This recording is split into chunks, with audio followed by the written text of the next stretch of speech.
سلام، من آرشم. اینجا کانال پرژن پوئتری و اگه دارید من رو میبینید قطعا از علاقه‌مندان به شعر و ادب پارسی هستید. بنابراین دعوتتون میکنم به تماشای تفسیر غزل 23 از دیوان حافظ.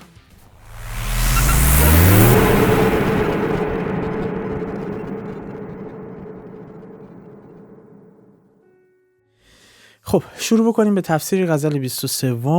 قبل از اینکه من به غزل برسم، غزل خیلی بلند هم نیست، 7 بیت بیشتر نیست، اما یک گزیده ای از اطلاعات مربوط به این غزل رو ترجیح میدم خدمتتون عرض بکنم. شما این غزل رو هم میتونید به دو گونه تشریح بکنید.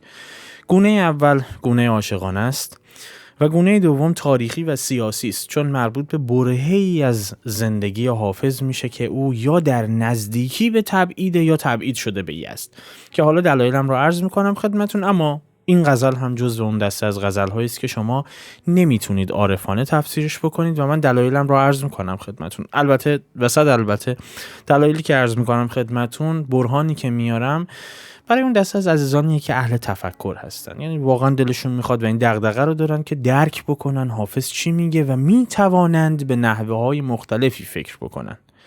برای اون دسته از متعصبانی که دلشون میخواد فقط به یک شکل فکر بکنن و زمانی فقط راضی میشن که من به سر حافظ عمامه بذارم و بیارم بشونمش بغل خودم و تفسیرش بکنم، این پست اصلا مناسب این عزیزان نیست. تلویزیون بردارن، صدا و سیما رو باز بکنن، تمام شبکه‌هاش این تفاسیر رو دارن روز به روز ارائه میدن. بنابراین اگر صرفاً او رو یک مرد الهی میدونید که غرق در دریای الوهیت بود، اصلا این پست مناسب شما نیست. اصلا برهانی رو هم که میارم مناسب شما نیست، چون نرود میخ آهنین در سنگ. من آب در هاون کوبیدن من بخوام دلیل بیارم برای کسی که اصلا قرار نیست متوجهش بشه، در صورتی که ادله‌ای که میارم ادله قاطع و محکمی هست و حالا اون دسته از عزیزانی که به روش‌های گوناگون توانایی فکر کردن دارن و میتونن عمیق نگاه بکنن و صرفاً ماهیت حافظ و ارزش حافظ رو به عارفانه بودن اشعارش نمیدونن و از هنر حافظ در سرودن غزل لذت میبرن، اونا دلایل من رو به کلی درک خواهند کرد. در باب تفسیر تاریخی این غزل عرض بکنم خدمتون که آقای محمد اسلامی ندوشن، آقای علی حسوری، آقای بهاءالدین خرمشاهی، دکتر زرینکوب بزرگ و تنی چند از ادیبان دیگر که دست بر غذا اتفاقا حافظ شناس هم بودن، جملگی همه معتقد هستند که این غزل رو حافظ در سال 769 هجری یا 770 هجری سروده، یعنی یا اندکی قبل از این که به یزد تبعید بشه یا اندکی پس از این که به یزد تبعید شد این رو سرود. به هر طریق مربوط به تبعید او به یزد هست که در باب این مسئله در رابطه با این موضوع در غزلی مفصل صحبت کردم. لینکش رو این بالا خدمتتون میذارم. حتما قبل از اینکه این غزل رو ببینید برید ابتدا اون رو ببینید که دستتون بیاد قضیه از چه قرار بوده. به اختصار بخوام توضیح بدم، شاه شجاع پادشاهی بود که رابطش بسیار با حافظ خوب بود، چون هم شاعر بود و هم عشرت طلب بود، می نوشید و حامی باز بودن میخونه ها بود و برای دگراندیشان جامعه مناسب بود وقتی شاه شجاع در حقیقت پادشاه بود و شیراز رو مدیریت میکرد و از طرف دیگری هم رابطش با حافظ خیلی خوب بود. در تمام مجالسش حافظ حاضر بود، در صدر مجلس در کنار اون میشست. اینا اسناد تاریخی مفصلی داره، اهل خوندن تاریخ باشید قطعا بهش برخورد خواهید کرد. اینا میگذاریم. یه زمانی میرسه که پایه‌های پادشاهی شاه شجاع سست میشه، متشرعین و متعصبین شدیداً به او حمله ور میشن و خب یکی از دلایلی که به او حمله ور میشدن و او رو تحت فشار میذاشتن هم حضور حافظ در دربار بود که در مجالس بود و خب حافظ هم که تکلیفش معلوم از اشعاری که سروده به چه ترتیب فکر میکرده. بنابراین برای اینکه یک بهانه رو کم بکنه حافظ رو تبعید میکنه به یزد که دوران تاریک و سیاهی برای حافظ بود و غزل‌های ناراحت کننده‌ای هم سروده بود. این در باب تفسیر تاریخی. تفسیر عاشقانه میتونید به سادگی از این غزل و بقیه غزل‌های حافظ داشته باشید و بارها عرض کردم اصلا دلیل این که ما برای فال گرفتن که یک سنتی هست بین ما، نه اینکه صرفاً حالا قصد خاصی ازش داشته باشیم، برای ارتباط برقرار کردن با یک غزلی که رندوملی انتخاب شده باشه همیشه از دیوان حافظ استفاده میکنیم، به خاطر اینکه خب بارها عرض کردم حافظ در قله غزل بود، اونقدر هنرمند بود که اگر مفهومی رو می‌خواست برای شما منتقل بکنه به نحوی منتقل میکرد که شما با هر روشی که به دلتون میشینه برداشت بکنید. اگر در غم معشوقی هستید باز بکنید دیوان رو و به غزلی برخورد بکنید که باهاش ارتباط برقرار کنید. اگر معشوق در کنار شماست همین گونه، اگر در آرزوی وصال او هستید به همین گونه، اگر از شما دلخوری داره به همین گونه، اگر نمیگم اهل عرفان، اگر اهل معنویات هستید دیوان حافظ رو باز میکنید، گهگداری به غزلهای محدودی برمیخورید و محدود و معدودی برمیخورید که اون حس و حال رو به شما میده. و این غزل هم که درون مایه و بنمایه تاریخی داره رو باز هم با ایهام سروده برای اینکه شما بتونید ازش لذت ببرید. به همین دلیله که ما نمیتونیم به عنوان مثال اشعار فردوسی رو باز کنیم باهاش فال بگیریم، یا حتی اشعار استاد شهریار رو باز بکنیم باهاش فال بگیریم، چون او اگر میخواست در مدح شخصی بگه به عنوان مثال استاد شهریار در تایتلش نام او رو می آورد، یا اگر میخواست برای فوت کسی غزلی سرایش بکنه حتما ذکر میکرد، نامی از اون می آورد. حافظ از این پرهیز کرد و به همین دلیل هم غزلهاش اینقدر موندگار و جامع هست. جامع اون تفسیر هست و شما به هر طریقی که دلتون میخواد میتونید تفسیرش بکنید، اما عارفانه نه، این غزل رو نمیتونید عارفانه تفسیر بکنید. دلایل این که نمیتونید عارفانه تفسیر بکنید رو حتما در خلال تفسیر خدمتون ارائه خواهم کرد. بریم غزل رو بخونیم. در غزل 23 دیوان حافظ میگه خیال روی تو در هر طریق همراه ماست، نسیم موی تو پیوند جان آگه ماست، به رغم مدعیانی که منع عشق کنند، جمال چهره تو حجت موجه ماست. ببین که سیب زنخدان تو چه میگوید، هزار یوسف مصری فتاده در چه ماست، اگر به زلف دراز تو دست ما نرسد، گناه بخت پریشان و دست کوته ماست.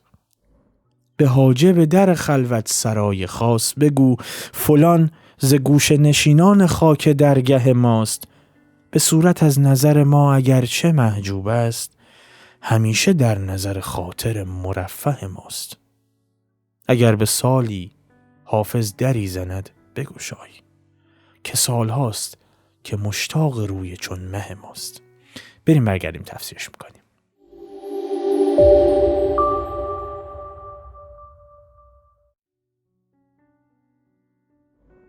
خب بریم سراغ تفسیر ابیات این غزل جذاب با این پیش زمینه فکری که حافظ این غزل رو در تبعید و برای شاه شجاع سروده، اما میتونید معنای مستقل عاشقانه ازش برداشت بکنید بدون اینکه هیچ خللی به شعر وارد بشه. بنابراین به هر طریقی که علاقه‌مند هستید شعر رو برای خودتون مرور بکنید و ازش لذت ببرید. در بیت 1 میگه خیال روی تو در هر طریق همراه ماست، نسیم موی تو پیوند جان آگه ماست. طریق یعنی روش، مسیر، جهت، مسلک، مذهب.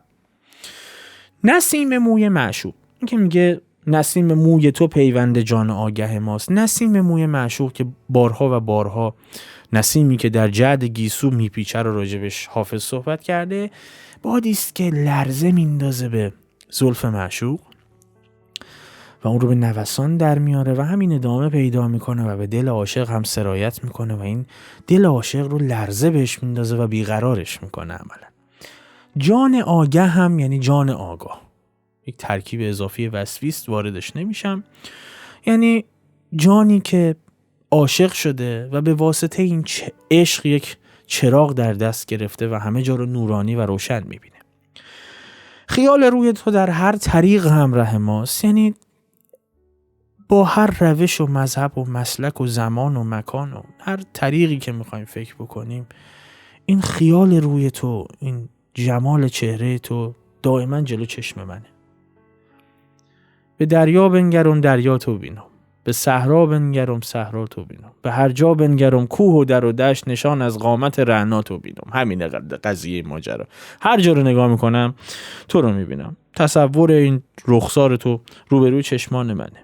نسیم موی تو پیوند جان آگه ماست، یعنی این جذابیت و جاذبه‌ای که این گیسوی تو که باد درش میپیچه و بعد به من هم سرایت میکنه داره جان من رو بیقرار میکنه و این بیقراری اتفاقا باعث آگاهی جان من میشه، چون من رو عاشق نگه میداره و عاشق با چشم دل میبینه، عشق میورزه.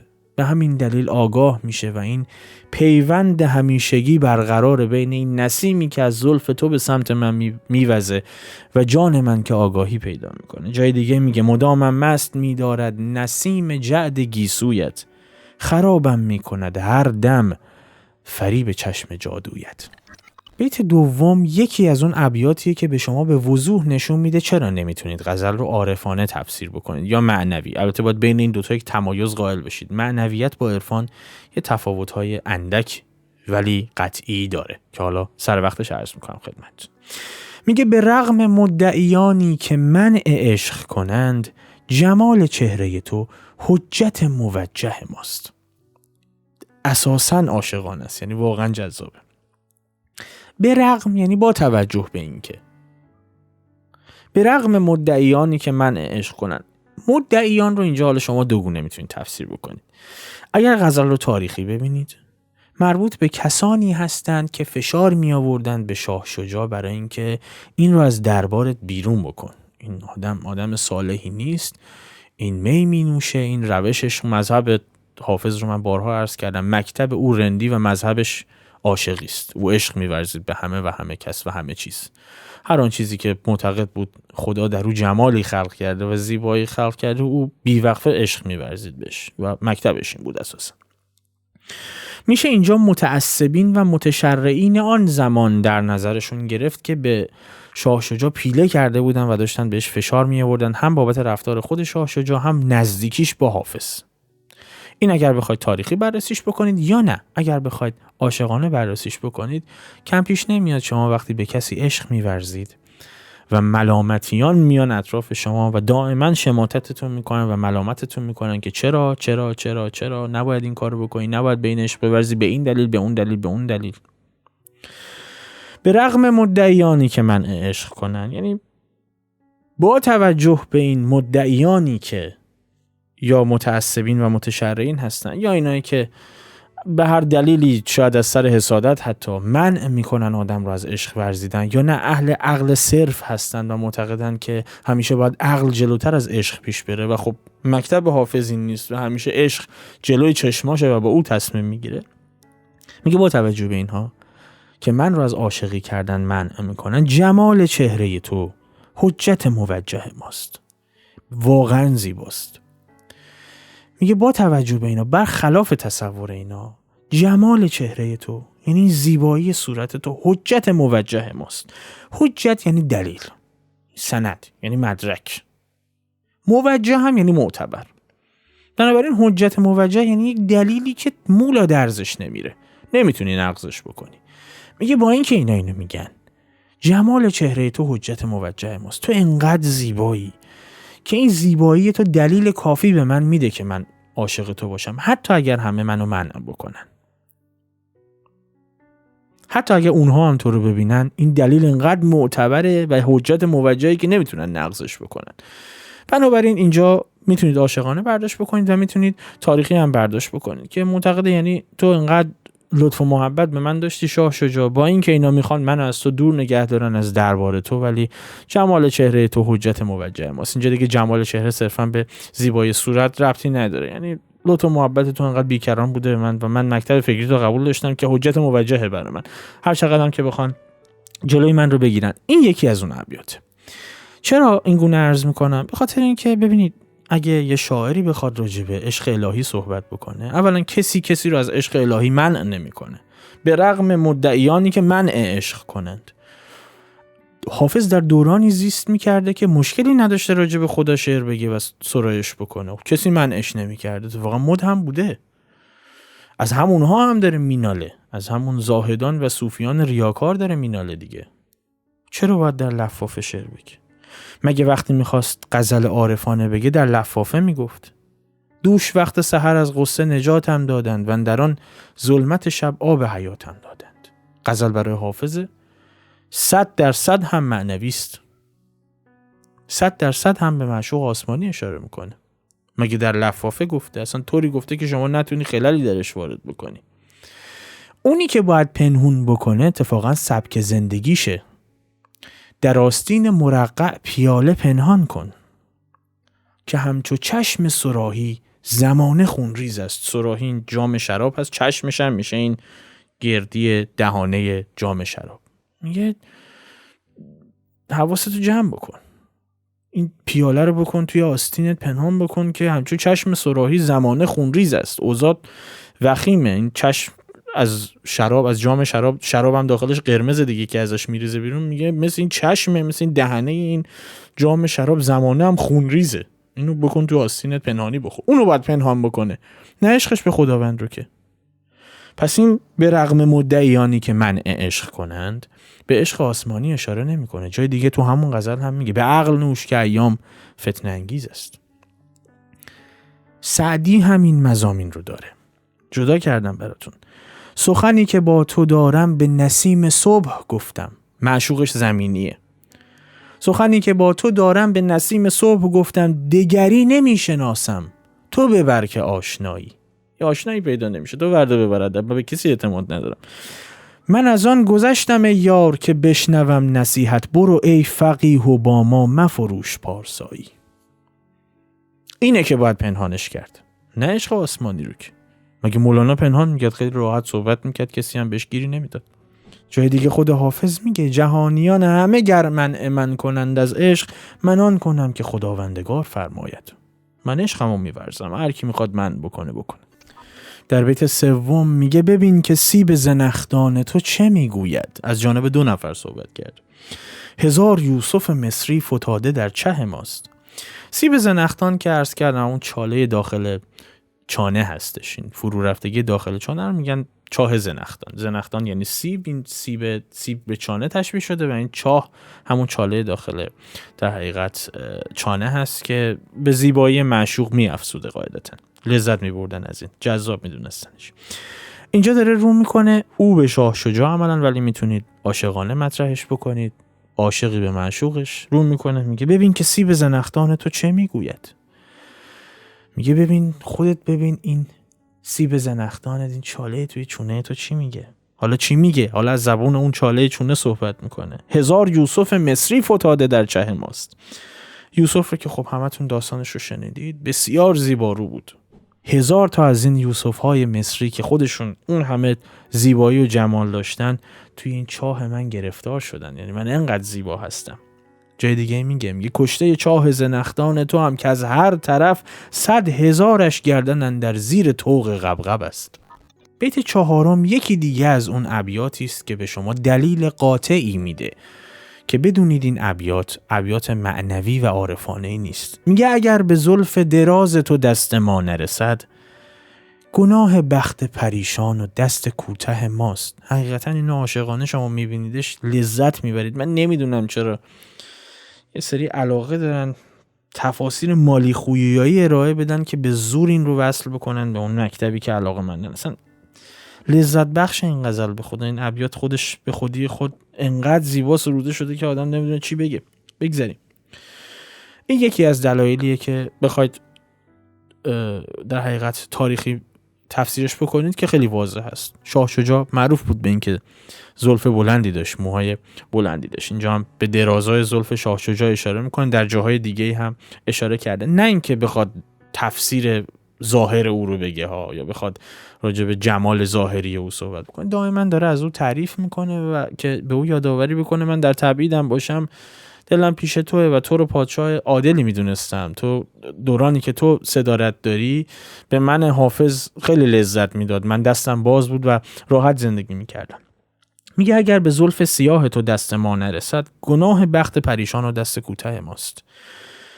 میگه اگه میبینید دست من به این گیسوان بلند و این زلف دراز تو نمیرسه، یعنی عملاً منظورش نیست که دستم به مود نمیرسه، یعنی از وصال تو محرومم، از اینکه اونجا پیش تو باشم محرومم.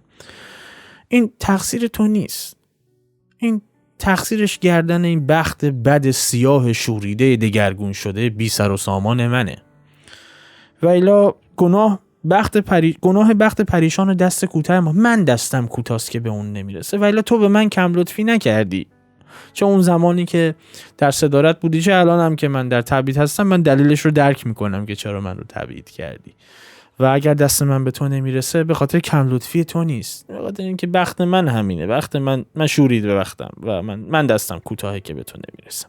حالا چه دلایلی دارم که اینجا عرض بکنم خدمتتون؟ اولا اینکه اگر قرار می‌بودین ابیات رو شما عارفانه تفسیر بکنید، مگه قسمت رو و بخت رو خداوند تعیین نمی‌کنه؟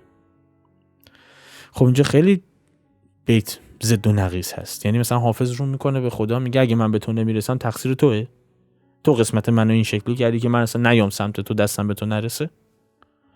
خب این که عجیبه. ولی اگر عاشقانه تفسیرش بکنین، حالا تاریخی هم کنار بذاریم، اگه عاشقانه هم تفسیر بکنیم، رو میکنه معشوقش، میگه اگه من از وصال تو محرومم و به تو نمیرسم، تو کم لطفی نمیکنی، مشکل بخت منه، بخت من شوریده است، دست من کوتاست که دستم بهت نمیرسه. و نکته مهم بعدی، بسیار به این نکته توجه کنید. در ادبیات عرفانی زلف معشوق که سیاهه، که خداوند باشه، یا بعضی از عرفا معتقدن که او وقتی خداوند خودش رو به اونها نمایش داده به شکل یک شیر نمایش داده، برخی دیگر هم حالا تعابیر دیگری دارن. اما در قالب ادبیات عرفانی زلف معشوق نشانه کفره، روی معشوق نشانه دینه. برای همین همیشه روی معشوق سیمین و سفیده یا سرخه که نشان آتش عشق و ایمان، اما زلف معشوق همیشه سیاهه که نشان کفر.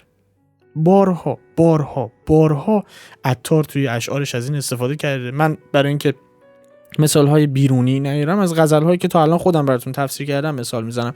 غزلی رو از مولانا چند وقت پیش تفسیر کردم، لینکش رو این بالا میذارم. میگفت شد روم مست روی او، شد زنگ مست موی او. حالا خواهی به سوی روم رو، خواهی به سوی زنگ شو. اونجا غزل در این باب بود که شما چه کافر باشید، چه مؤمن باشید، یعنی چه خدا رو انکار بکنید، چه خدا رو قبول بکنید و بهش ایمان بیارید، در هر دو صورت صورتتون روتون به سمت صورت اوه و محل بحث و موضوع صحبت خداونده.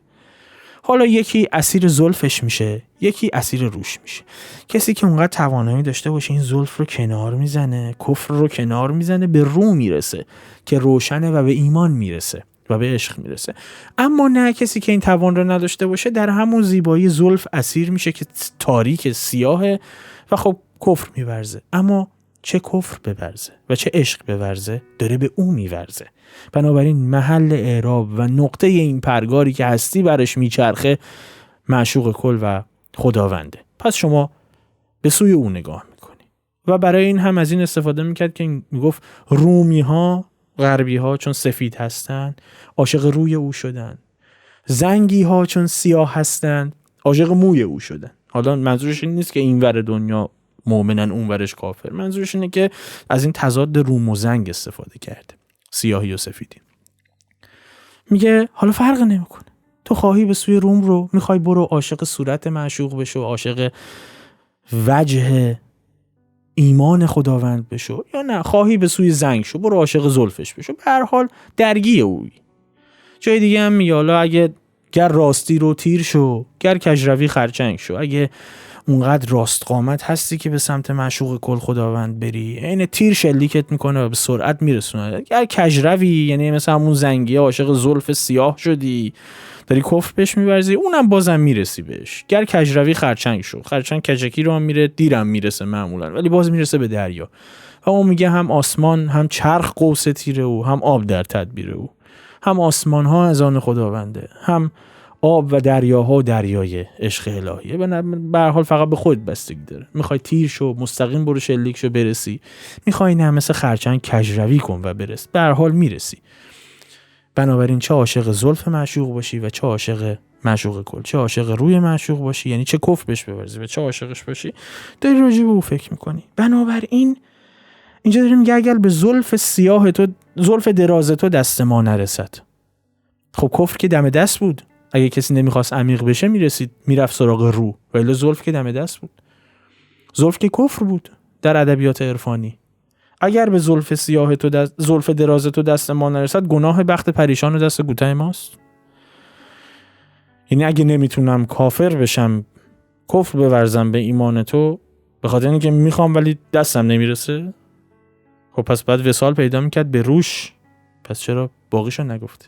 اینه که نمیتونید عارفانه تفسیرش بکنید. جای دیگه میگه در رابطه با همین نرسیدن، میگه هرچه هست از قامت ناساز و بی اندام ماست، ورنه تشریف تو بر بالای کس کوتاه نیست. در بیت 5 و 6 و 7 که به هم متصل هستن، من یکی یکی البته میخونم. در پنجم میگه به حاجب در خلوت سرای خاص بگو، فلان ز گوشه نشینان خاک درگه ماست. در مصرع اول داره به معشوق، یعنی عملاً اگه تاریخی بررسیش کنیم غزل رو به شاه شجاع تقدیم کرده. به شاه شجاع میگه، اگر نه میخواید عاشقانه تفسیرش کنید به معشوقش میگه، یعنی وقتی میخونید میتونید احساس بکنید که دارید با معشوقتون صحبت میکنید. حاجب یعنی نگهبان، بازدارنده، کسی که محافظت میکنه. خلوت سرا هم که یعنی اندرونی دیگه، حریم خصوصی. میگه به حاجب در خلوت سرای خاص بگو، میگه محبوب من بیا برو به این نگهبان این خلوت سرات، این خلوتگهت، این جایی که حریم خصوصیت هست، این منو بهش معرفی کن. بگو فلان ز گوشه نشینان خاک درگه ماست. یعنی این دیگه داره از زبون معشوق صحبت میکنه یا از شاه شجاع، از زبون شاه شجاع. میگه بیا برو به این دربون بگو که این فلانی حافظ از گوشه نشینان خاک درگه ماست، این از ارادتمندان منه، از مخلصان منه، این در بارگاه من ارج و قربی داشته، این از دوستداران منه. این سخت نگیرید، اینو اذیتش نکنید. و ابیات بعدی رو هم در ادامه همین بیت از زبان معشوق میگه. در بیت 6 میگه به صورت از نظر ما اگرچه محجوب است، همیشه در نظر خاطر مرفه ماست. این خاطر مرفه یعنی خاطر و دل آسوده. میگه برو به اون دربونه که منو معرفی کردی، گفتی که اینو اذیتش نکنید، این از ارادتمندان و مخلصان منه، از چاکران منه. بهش بگو، به این حاجب، به همین نگهبانه بگو که این به صورت از نظر ما اگرچه محجوب است، یعنی ظاهرا، به صورت یعنی ظاهرا، حالا در عمل انجام شده هم بوده دیگه، در تبعید بوده عملا. میگه درسته این به ظاهر درسته که از حضور ما چیزه محجوبه، نمیتونه منو ببینه، دسترسی به من نداره، ولی اون همیشه در خاطر آسوده من هست. همیشه من حواسم بهش، وقتی اینجا بود همیشه حواسم بهش بود. حتی اگر معشوقی هم باشه که رقیبی داره، یعنی نگهبانی داره، میگه بهش، میگه بیا برو به اینی که منعت میکنه من تو رو ببینم، به من ظلم میکنه، بگو که بابا من از دوستداران تو بودم، منو بهش معرفی بکن و بهش بگو که حالا درسته نمیذارن من تو رو ببینم، ولی بهش بگو که تو چه ارادت ویژه‌ای به من داشتی. از اون ابیات عجیب و غریبی که فقط از پس حافظ برمیاد، یعنی طرفو میذاره تو عمل انجام شده، یعنی بهش میقبولونه که من دو خاطر تو هستم، حتی اگه بخوای بیانش نکنی. جمله رو از زبان اون میگه. جای دیگه یه غزل تفسیر کردم، گو نام ما ز یاد به عمدا چه میبری، خداید آن که یاد نیاری ز نام ما. اونجا هم داشت همینو میگه حالا بهش بگو، بهش به این معشوق من بگید که حالا چرا زور میزنی من از یاد ببری، خودش میاد اون روزی که منو یادت نیاد. اتفاقا با این کاری میکرد که او معشوق بیشتر به حافظ فکر بکنه. اینم از جمله همون ابیات عجیب و غریبشه. جای دیگه هم میگه میکند حافظ دعایی بشنو آمینی بگو، روزی ما باد لعل شکرافشان شما. یعنی حافظ من دعا میکنم، آمینشو تو بگو. حالا دعا چیه؟ لب شیرین شکرافشان تو ایشالله روزی من بشه و نصیب من بشه. عملا وقتی حافظ دعا میکنه و معشوق آمینش رو میگه، یعنی معشوق پذیرفته دیگه، حرف رو در دهان معشوق میذاره. اینم از اون رندی های مخصوص شاعره. و بیت 7 که متعصبین تلاش هم کردن که یکی از کلماتش رو تغییر بدن به نحوی که مصادره بکنن حافظ رو به همون نحوی که خودشون سود میبرن تفسیرش بکنن، اما اصلا کل معانی ابیات رو میریخت به هم. من توجهی هم نکنید بهشون، ورود هم نمیکنم. سال رو کرده بودن سائل، مثلا بزنید کار میخوام بکنم توجه نکن. میگه اگر به سالی حافظ دری زند بگشای، که سال هاست که مشتاق روی چون مه ماست. هنوز هم داره از زبان معشوق صحبت میکنه. تاریخی شاه شجاع غیره، معشوق زمینی یه معشوق دیگری. هنوز داره از زبان اون میگه که گفتش که منو ببر به این حاجب دربون معرفی کن، بگو این از چاکران منه، الان ممکنه جلوی چشم من نیست ولی من همیشه در خاطر من هست، من همیشه حواسم بهش بوده، همیشه از حضور او لذت می‌بردم و اگر به سالی حافظ دری زند بگشای. هنوز داره به دربونه میگه. در ادامه میگه اگه پس از سالها این حافظ اومد در این خلوت سرا رو زد، این در رو باز کن که سالهاست که مشتاق روی چون مه ماست. این در رو باز کن که اگر پس از چند سال حالا از تبعید برگشت یا به هر دلیلی اگر عاشقانه است وصال در حقیقت میسر شد، میگه این در رو باز کن که سالیان سال حافظ مشتاق روی چون مه ماست. سالیان سال منتظر صورت من رو ببینه. جای دیگه میگه به جان مشتاق روی توست حافظ، تو را در حال مشتاقان نظر باد.